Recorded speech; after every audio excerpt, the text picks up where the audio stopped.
Okay, hey guys. Well, I am so excited to have my pal Latasha Morrison with us this morning. She is the author of a book called Be the Bridge.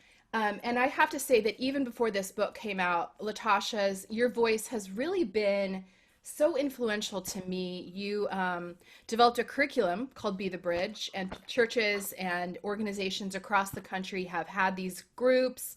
And I think I was introduced to your work through Jen Hatmaker and Jenny Allen. Yeah. Um, and I know that you were one of those people that for years people were like, write a book, write a book, write a book. And when it came out, we were all so excited because, it's so meaningful. So anyway, I'm going to have you read a little passage of your book. I'm going Okay. to read a little passage of my book where I think we have some intersection in what we talk about in our books. And then we're just going to have a conversation Okay. about that, which, the intersection that we're really talking about today is race. Okay. And you know, one of the specific things I talk about in my book is white people talking about race, Uh-huh. Okay. which I know you have been so generous in helping white people understand how to do that well. So Yeah. anyway, Yeah. without further ado, you can read your section and then I'll read mine. Okay. I'd been at the game for about 30 minutes when I took a seat next to a white family. The father had started a conversation and he began asking me political questions. It was just after the 2012 election, and even before he started asking directly about my vote, I knew he was trying to type me. I knew where this conversation was headed. Can I just watch the game? I thought, but he didn't say a word. I will not let you determine if I am a safe black person for your political rhetoric today. I also was thinking this. These are not things you say aloud to those in majority culture, so I took his questions and comments on the chin until he asked if I knew any black conservatives. I wouldn't discuss. I won't discuss politics. I told him it's too divisive right now. Besides, I said for a few years I've been on a journey of dismantling, deprogramming, and detangling many unhealthy worldviews I've previously held relating to this intersection of politics and my faith. I had come to realize that race is both political and a social construct. Instead of instead of asking what I meant, the father kindly changed the subject after my persistent disengagement. All seemed fine until his wife suddenly brought up desegregation. How the conversation went from basketball to politics to desegregation, I still don't know. And in that moment, I was dumbfounded. Had they saved all their questions for the first black person they interacted with? See, I love history, and since African American history class in college, I had taken great care to understand the truth about desegregation. Seizing the opportunity, I explained how the I'm sorry, implementation of desegregation lacked empathy, structure, and planning, enforcing a law that didn't dismantle racism. Mm-hmm. Diversity doesn't disrupt systemic racism, I told her, nor did it kill racist views. By studying the truth about that desegregation, I'd come to see that the process in the South lacked on the ground leadership and that concern for black schools and students and teachers. They were not the priority.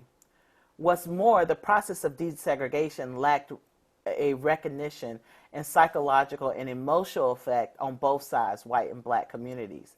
Had it acknowledged the white community's implicit sense of superiority? Could it undo the psychological results of abuse and trauma for that the black community has suffered at the hands of the majority culture?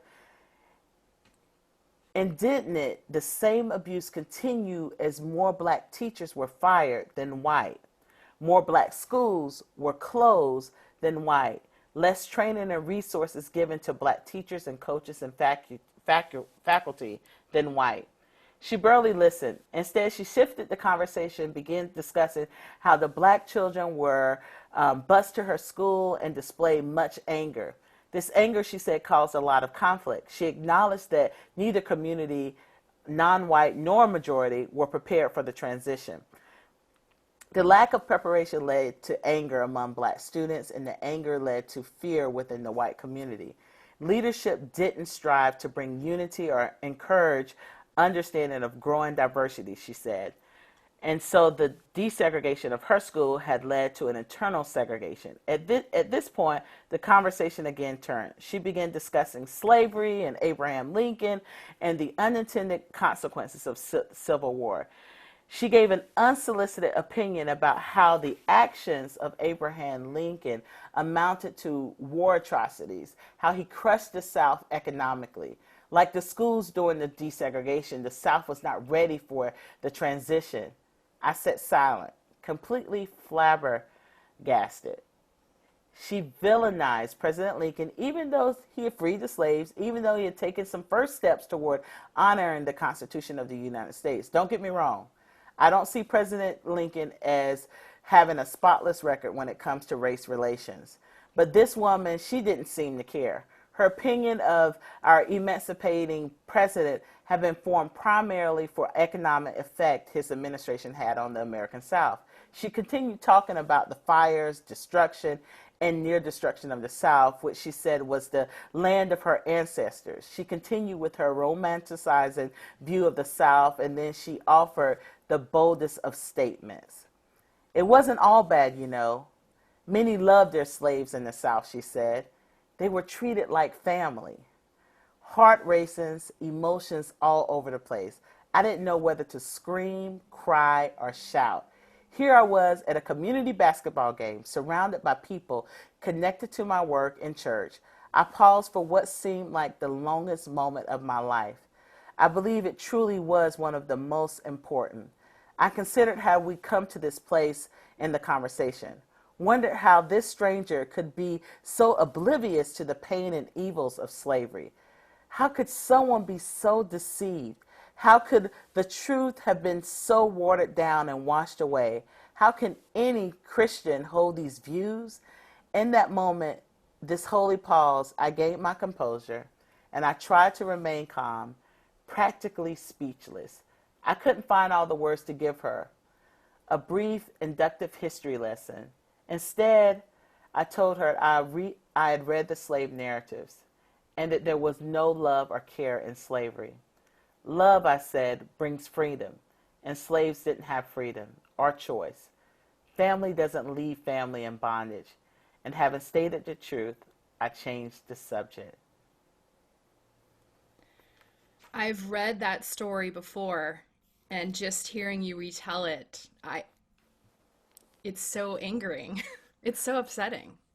No, I know. And it's so real. And it's so real. It's It's so so real. real. And It's you're so real. describing this sort of narrative shift that some white people are able to convince themselves of, Mm-hmm. that things weren't as bad, that things weren't as bad. And Mm-hmm. then we're living in right now people that they're not as bad now. Right. Those It's denial the same systems. thing. Yeah. Yeah. Okay. Yeah. I'm going to read a little section that Okay. is um, not not as not quite as shocking as the one that you read. Um, but I think this might be where well-meaning white people fall. Yeah. Mm-hmm. Some of my white friends have been uncomfortable looking at, hearing about, or talking about racial disparities. I have had many mothers relate stories to me about how their kids don't notice race, as if this is a confirmation that their children don't hold any prejudice. Countless times, people have recounted adorable anecdotes to me about how their kids didn't even realize Jafta was adopted because they didn't notice his race. Spoiler alert, they can see his skin is brown. They just don't understand genetics yet. Mm. I've always been fascinated by how white people try to skirt talking about race. I get the collective hesitation that white people hold about speaking about race. Many of us had well-meaning parents or teachers who grew up with overt racism, and they wanted to create a better environment. Race doesn't matter, we were told. Everyone's equal. Don't notice someone's race, and for heaven's sake, don't talk about it if you do. This is the credo that I think a lot of white people were raised on. Though it's certainly an improvement over the direct racism of some of our grandparents' set, in my opinion, it has created a generation of people wearing blinders to the real and ongoing issues of prejudice that people of color deal with. It has also created a society in which mentioning someone's race is deemed offensive, where I'm met with blank stares when I talk about my kid's feelings about being the only black kid in his class at coffee with a bunch of other white moms. The idea that race doesn't matter is a lovely dream, but the truth is that race does matter. Yeah. Whew. That is a common one. I get that too. Yeah. I hear that same comment. We see that in Instagram posts and pictures and like if we could only be like these 3-year-olds. Well, and I want to talk for a second about the difference between acknowledging race and racializing an Right. interaction. Because the Right. story that you described, it was like, oh, here's a black person. I'm just gonna, here I'm gonna go and talk about every racial question and ignorant thought I've ever had in my head because you're here. You're here. Right. So, how do white people find that balance between learning to talk about race Hmm. and othering or racializing normal interactions with people of color? Right. I think normal interactions with people of color would be, let's talk about the game that's happening. Yes. Let's talk about, The milieu that we're actually basketball. in. Right. Yeah. Let's talk about, the same thing, because, I'm not a parent, but like when you think about most of the people you're interacting with are parents. And so, but at that time, I was in a role where I was leading families, Hmm. and so let's talk about that intersection. We were both women. Let's talk about that. There's some commonalities there. And so to really start jumping into this conversation, it was really trying to figure out, okay, what type of black person I am. Like it was kind of like, am I going to be someone that you want to talk to, that you feel like you have something in common with, and you were basing that foundation Hmm.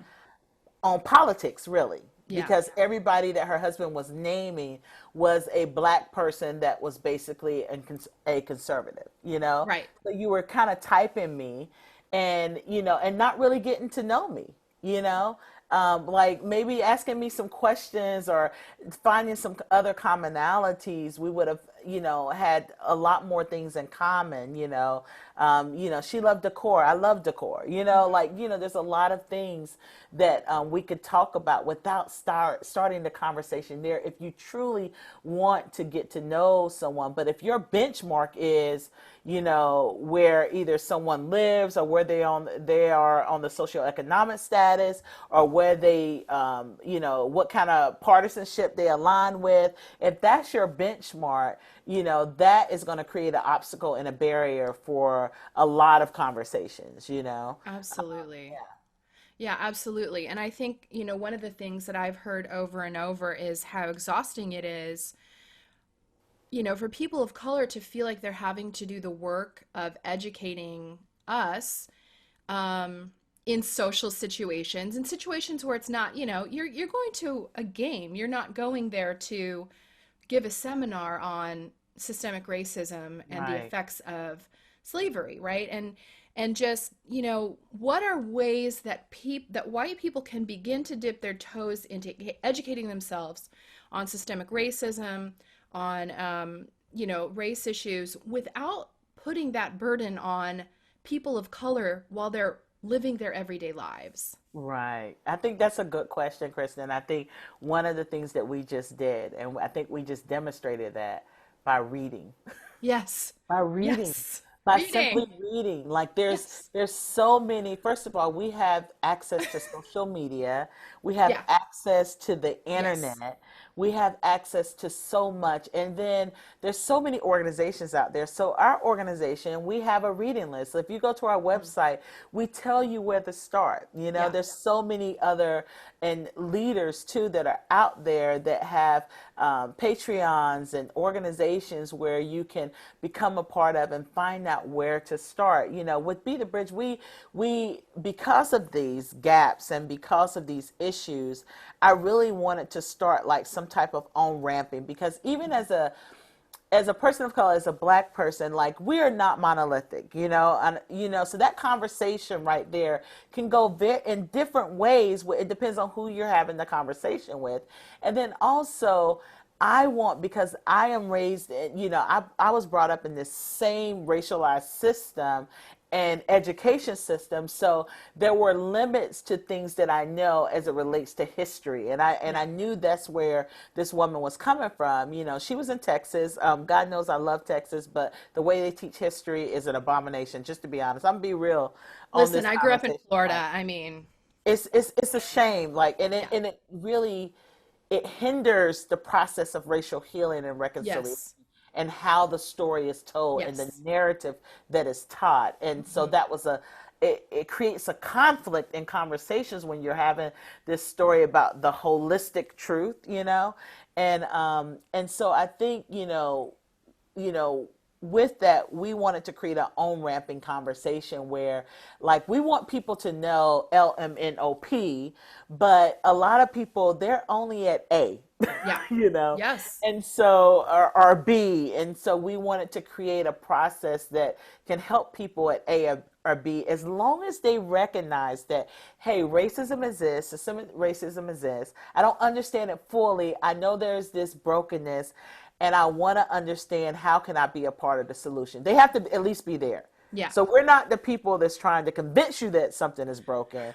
You have to already Yeah. come to be the bridge with some type of awareness. But Yes. I would say is read. You have to read. You have to follow people that Hmm. are leading in this conversation. And I would say follow people of color. Don't be Yes. intimidated, because sometimes you want to be comfortable and you're like, okay, I'm going to follow, this white person because I feel comfortable with them. You have to follow different voices. Like, I'm Hmm. one voice. This is Yeah. who I am.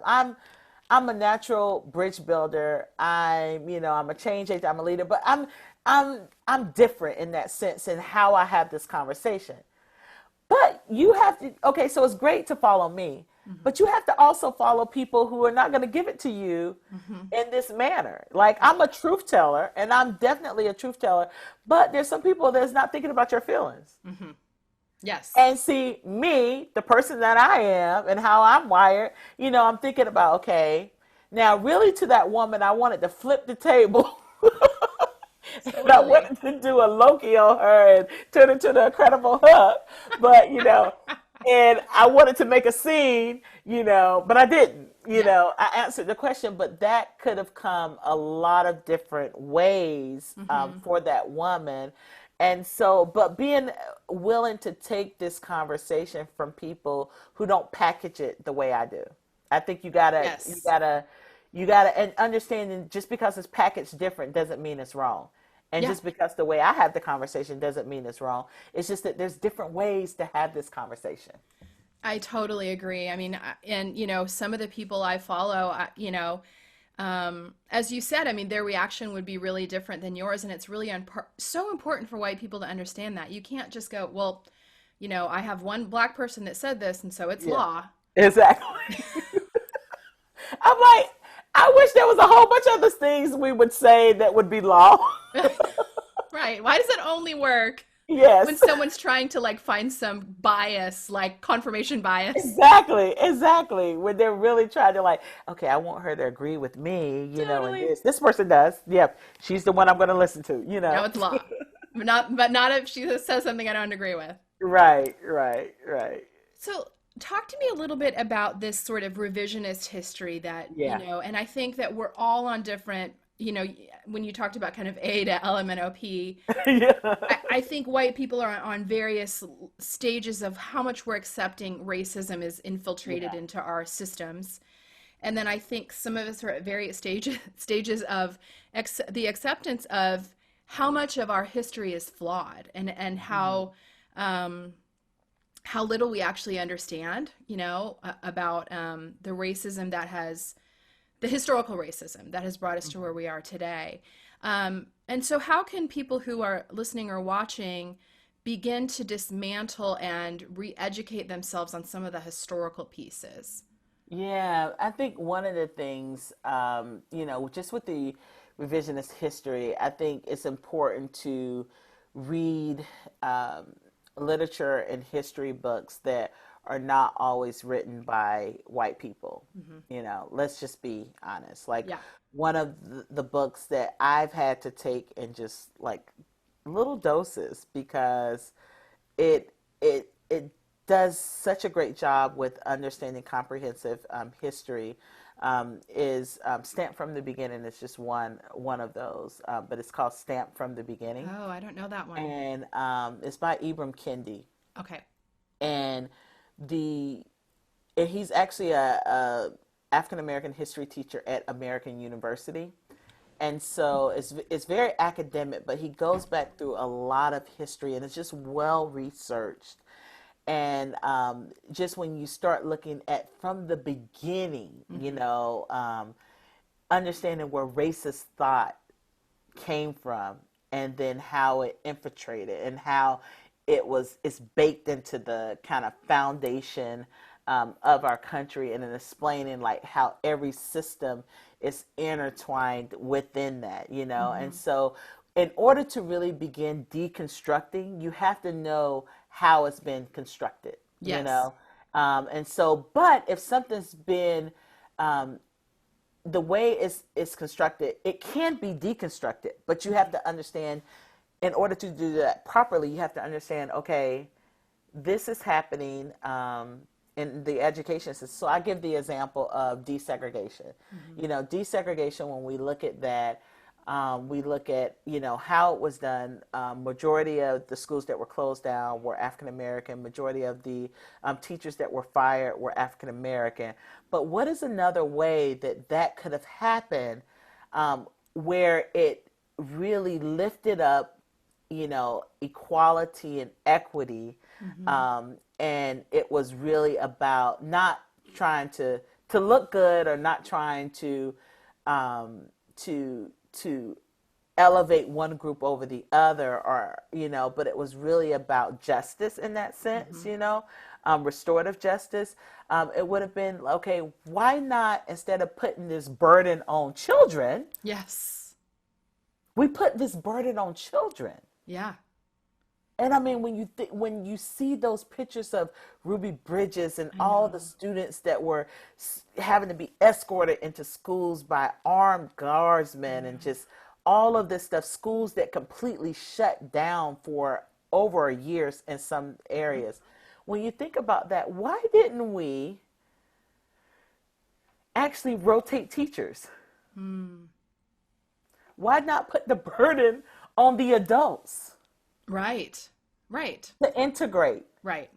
To start learning from white teachers, learning from Mm-hmm. black teachers going into schools, learning from white teachers, making sure that we had the same equipment and the Mm-hmm. same Mm-hmm. resources. Because that's really what, when you look at Brown versus the Board of Education, Yeah. it wasn't so much as like the way we took it was a racist idea, in the sense that black schools were inferior to white schools, and black teachers were inferior to white teachers, and black students were inferior to white students because of the outcome of how we handled it. Right.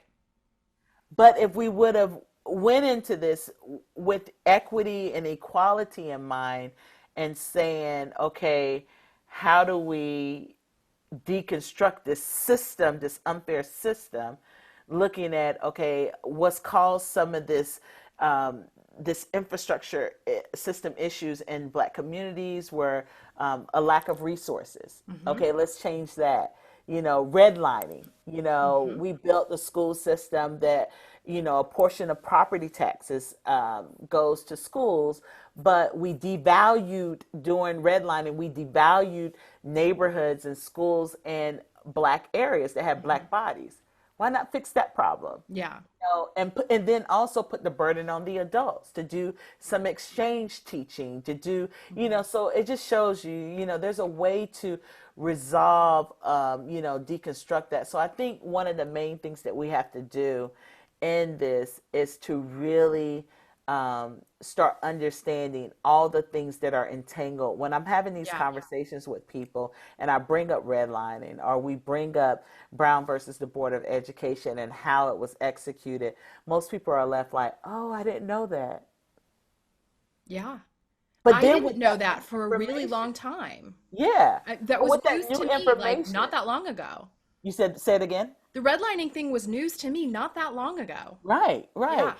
And so, but with that new information, people now have some more facts to say, Yeah. oh, understanding why things are the way they are, understanding the present, it Hmm. gives more context. And so we have to understand context. We can't just Yeah. say that's in the past, it doesn't Right. matter. We don't do that about any other type of history. No. We don't do that as it relates to biblical history. No. We don't do that as it relates to our personal relational history. You know, when you're in a relationship, it's like, okay, I need to know a part of their past because it's going to help you understand who they are today, how they're going to be later, how they're going to Yeah. interact with your family, all these different things. It's going to Yeah. give you context. And so we don't separate those in any other Hmm. situations, but when it comes to our history, Hmm. because of shame and Because of because of shame. guilt, Yeah. we want to put it under the rug and say it doesn't matter Yeah. when it does. And so I Yeah. think one of the things that people have to start, you have to begin to unravel history, and you Hmm. have to begin to do that with people who were the marginalized in the story. Hmm. Not the people who had the power Right. that's telling the story, that own the story, Uh-huh. that control the narrative of the story.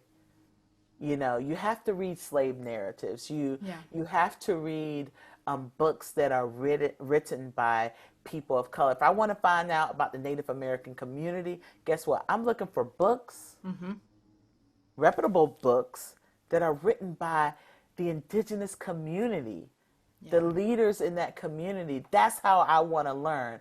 I don't Yeah. want to learn by someone that thought something that you know that interviewed some people. You Right. know, Right. you know, A white you know. professor who interviewed. Yeah. Yeah, yeah. And so we have to shift the narrative and who controls the narrative and who controls the story, you know. Absolutely. And so I think that's where, and I just gave a book to start with, one of the books to start with, and there's plenty more, you know.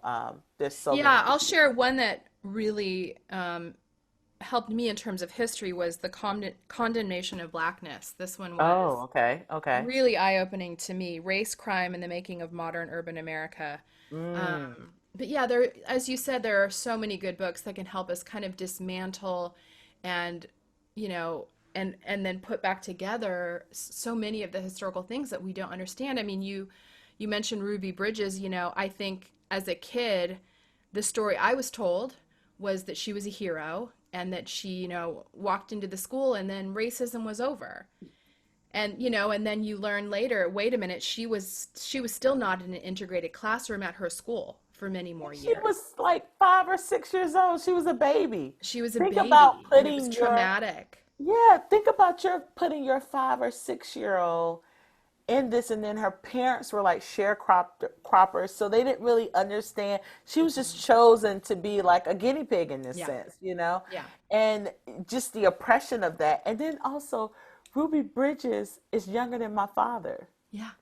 Yeah. She's still, it's like, She's this is still not alive. something, yeah, she's Yeah. still alive. Like, she's Yeah. only like 67, I you know, know. like 67 or 66 years old. Like, she's not that No. old, you know? And And I so, think that's one of the wild things about, you know, this sort of this desire for white people to put all of it in the past is it's not that far in the distant mm, past. I remember I taught a class on psychology and we touched on diversity and I one of the assignments was that I asked people to talk about what they learned about race when they were young and to mm-hmm, talk really honestly about it. So if it was ugly, I want you to talk about it, right? So mm-hmm, if you know, you had a grandfather who came over and you had a black Cabbage Patch Kid and he said something crappy about it, you're going yeah, to share it with the class. We're going mm-hmm, to talk openly about what we actually learned in our families about race. And one of the men in the class told the story of being on a segregated bus when he was a kid, a mm-hmm, white man, and I just remember being like, wait, this guy's still alive, and he's like mm-hmm, not he's not a frail elderly man. And I mm-mm, just remember being like, wait, this guy's still here, and this happened when he was a teenager. yeah, It was just such a tangible reminder to me of like, how could we think that we're past this? This yeah, stuff happened to our parent. I mean, it's still happening, right, but right, you know, the Jim Crow, the really horrid stuff was happening to our parents and grandparents.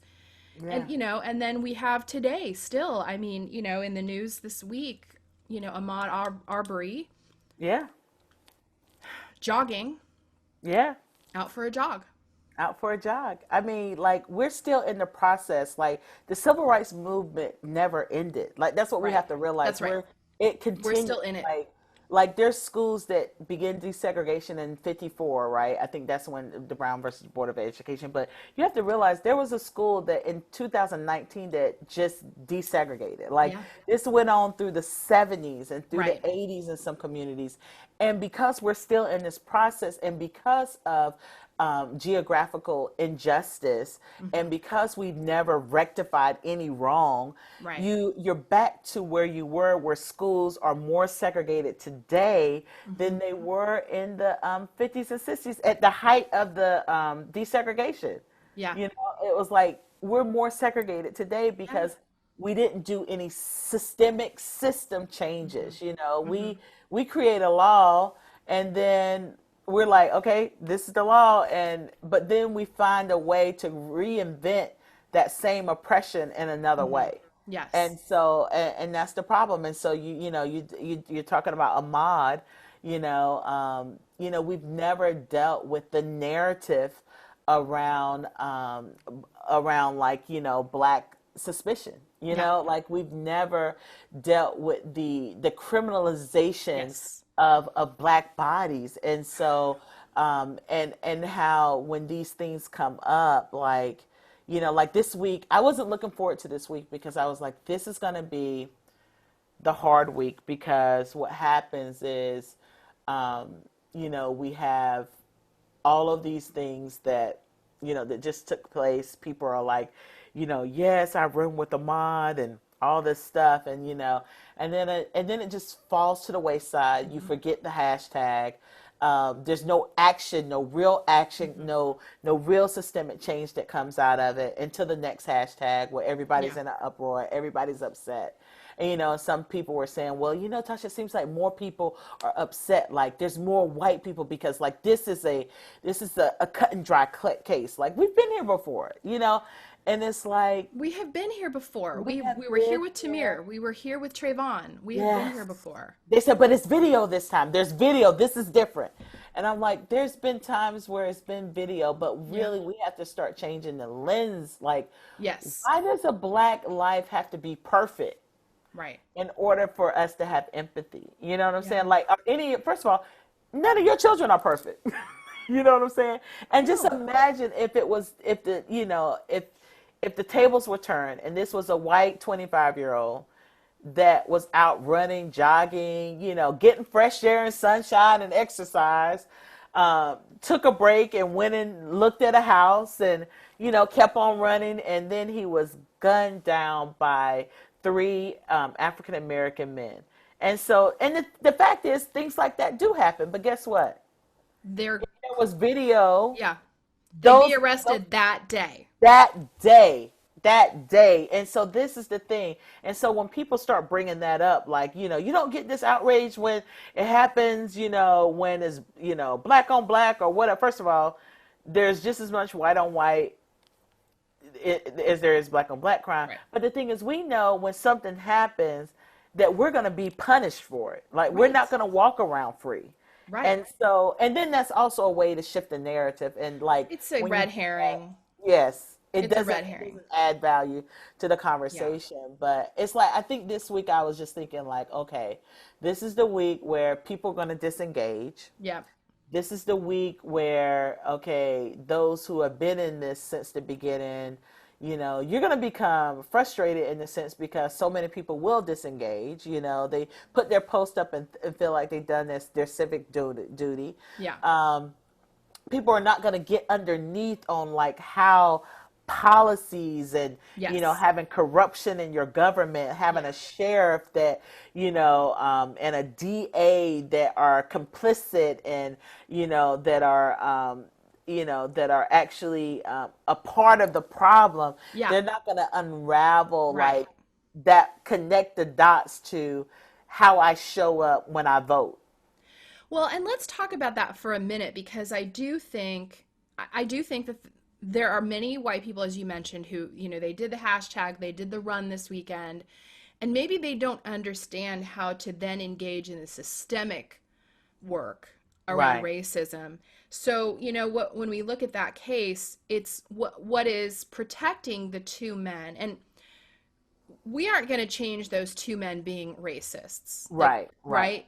But what's protecting the two men, or what did until we had a national outcry, what right, protected them was laws that are in place. And the laws that are in place are examples of laws that perpetuate systemic racism. So right. there's a sort of, I don't know what it's called in that state, but I'm from Florida, and what got George Zimmerman, off was this sort of stand your ground It kind was of the law. same thing. It Okay, was is it called that too? Yeah. stand your ground, and citizens arrest. Yes. Yeah, yeah. And so how, like, help us understand, how does a stand your ground law make black people vulnerable? Yeah, because most of the time when that law is applied, it's only applied for white people Yeah. who murder black people, because you Black have people. to think about when those laws were created. Yeah. And so Georgia also is one of the only state out of four other states that have no other hate crime bill. And so we have to think that we're in the South. Uh-huh. We have to think about the history in Georgia, think about the civil rights movement, Mm-hmm. think about the Civil War, just Mm-hmm. think about all these Mm-hmm. things. So you have a state that doesn't have a hate crime bill that keeps getting rejected every year Mm-hmm.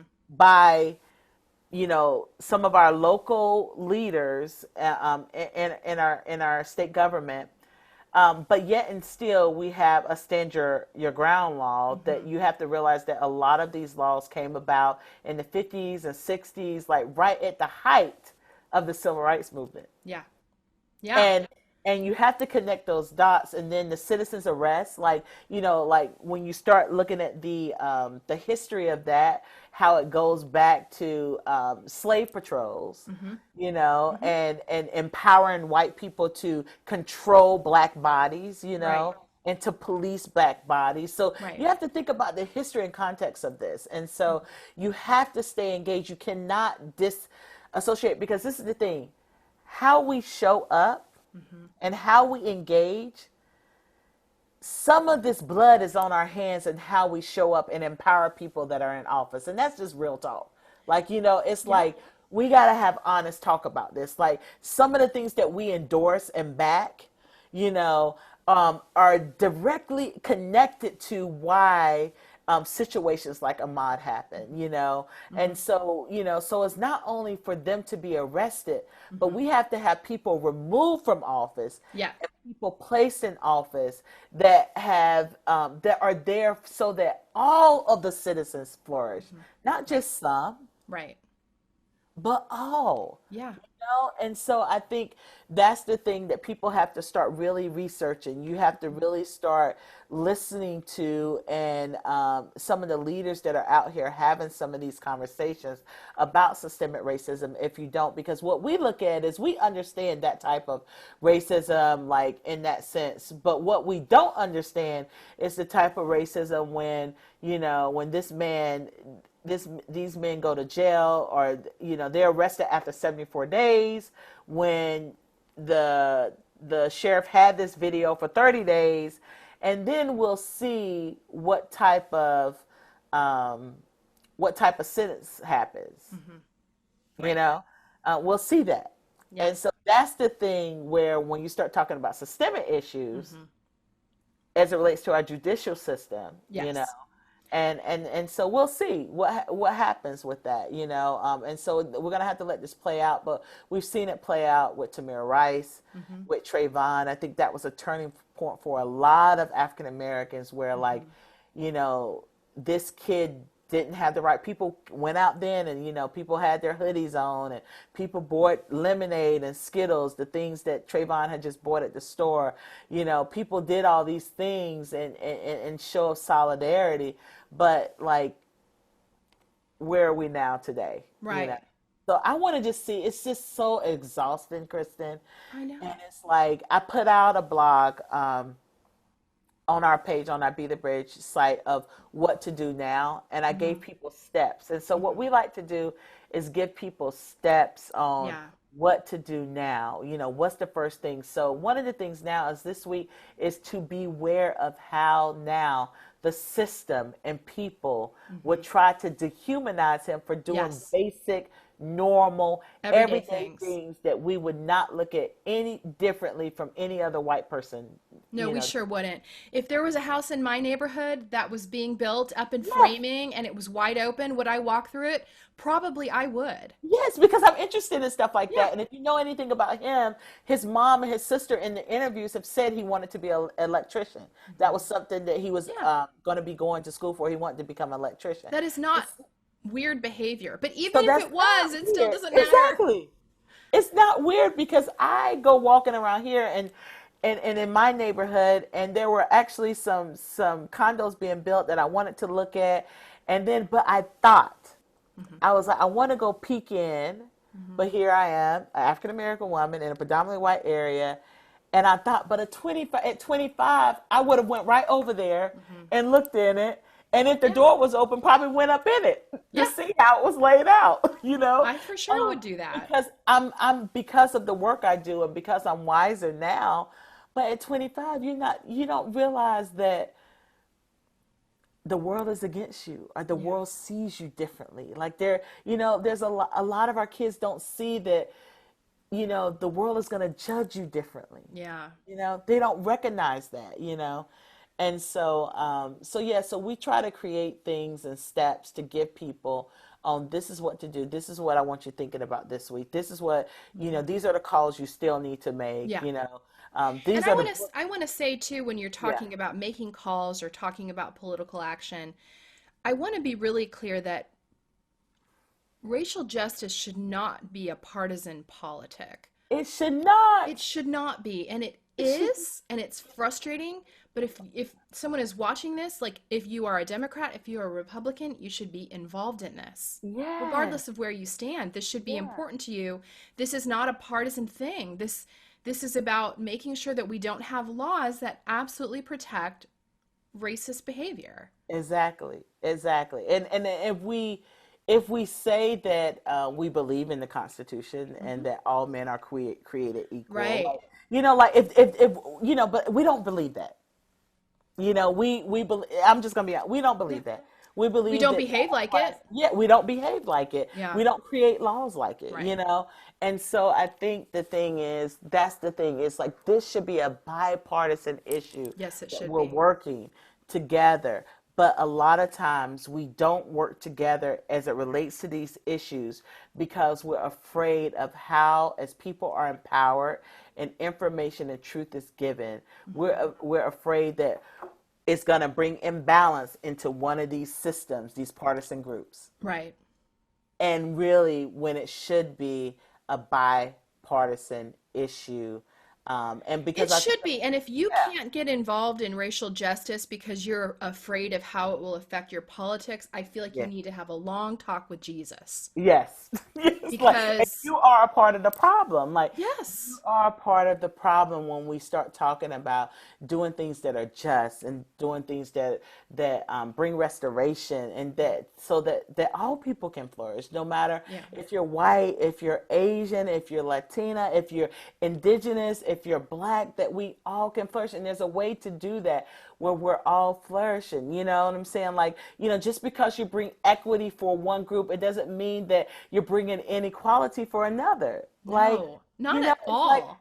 at all. And so like when you feel like it's taken away from someone else, when you give something to someone else, and I Right. think, those are the things that we have to have these harsh conversations around. And there's so many books out there like The Color of Law and just the New Jim Crow and Mm-hmm. Just Mercy and just all these Mm-hmm. things that really talk about these issues. That I have friends that watched Just Mercy and they were just like in tears, like could not believe it. And I said, but this is the thing I said when I watched that.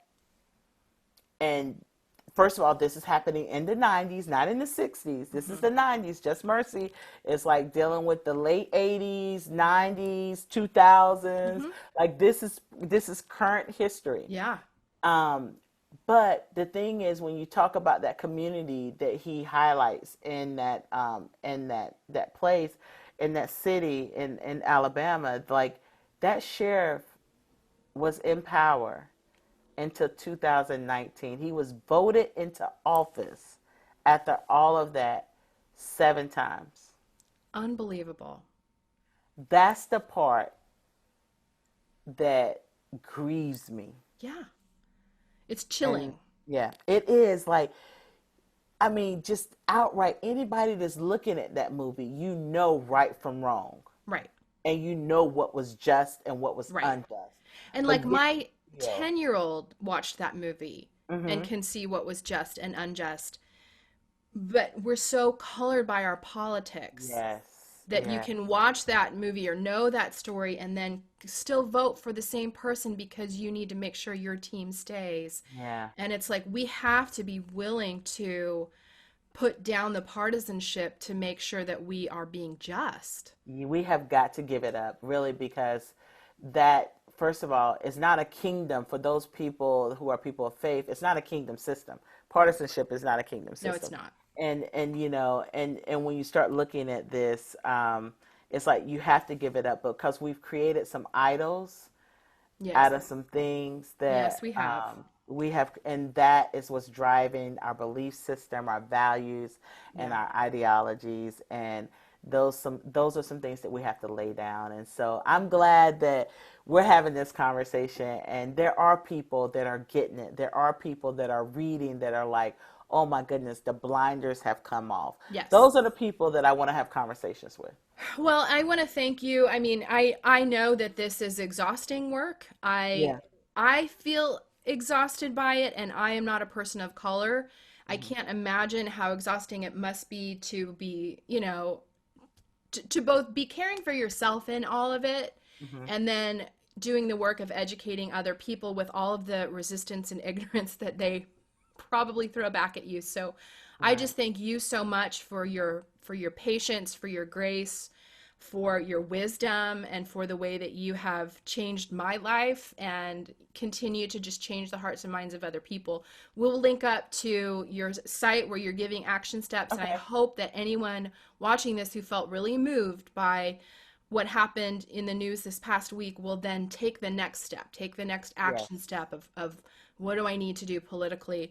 And I just can't say enough about your book, Be the Bridge. Thank This is you. such um, a good step for people to take if they are going, I don't know what to read. It's just such a good book for people to read. But thank you so much for And taking I'm the time. excited about your book. Thank you. Yes, I'm so excited. So Thank you. this is really good. So I'm grateful that we're having this conversation and that there are going to be people that are listening. And Yeah. I think people just can continue to leverage their platforms to push this conversation Yes. forward, because it is so important. So, Yeah, I agree.